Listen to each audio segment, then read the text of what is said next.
Alright guys, in this video I'm going to go over what tiered backlinking is and when you should use it. So let's say for instance you've got your website or a page on your website, we'll draw that box here and that's what that represents, and you're making links to your website. Okay, so that's one link, this is another link, etc. There's always inherent risk with backlinks because you can never be quite sure. You can with some websites, but in a lot of cases you can never be quite sure of the quality of the actual website that's linking to you. You also don't know what might happen in the future, or if they go do something, you know, suspicious or against Google's guidelines that can harm you. So basically every time you make a link on another website, you're opening yourself up to potential risk on your website, and you know, bad things can happen. You can get penalized or whatever, right? So the idea behind tiered backlinking is, you see you've got these backlinks, right, which are usually, let's say, a different website like an article or something. So let's say this orange represents that backlink, and that backlink is this page here. So this page here is, let's say, a guest post or an article. You know, you've got your content and you've got the link now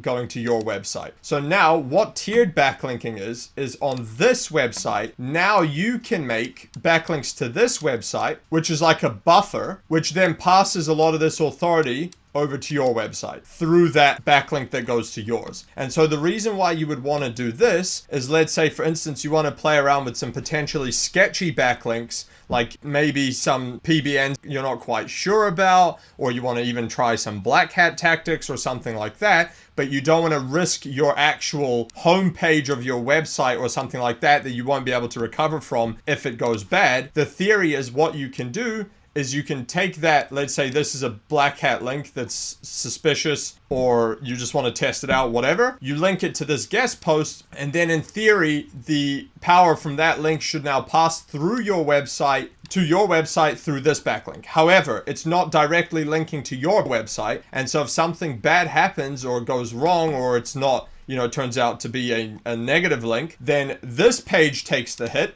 and not your website. And then in theory, what you can do is you can just try and get rid of this link here, and that would just get rid of any negative effect that might pass through if it does, which it usually doesn't. And so that's the theory behind tiered backlinking. So usually you'll hear people mention, let's say tier 2 or tier 3 links. So a tier 3 link would be, let's say for instance, you add another layer to this. So you would have, let's say, a third article or website, and this one links to this one, and then again that juice passes through to this one. And so the idea there is, again, it's a second buffer, as it were, if you really want to have protection for your site. So that's the basic theory behind tiered backlinking. Now this could mean through social media profiles. So like this middle one could be a social media profile. It can be a guest post, it can be whatever, and it acts as a buffer essentially to your one from all these links. Now, the thing you should also be aware of here is that you could impact this website negatively if you send a sketchy link that takes their website down. So you want to keep that in mind. So like, let's say for instance, you have like LinkedIn or Facebook or something like that. A couple of dodgy links to your page is probably not going to impact them severely. But if it's another blog, for instance,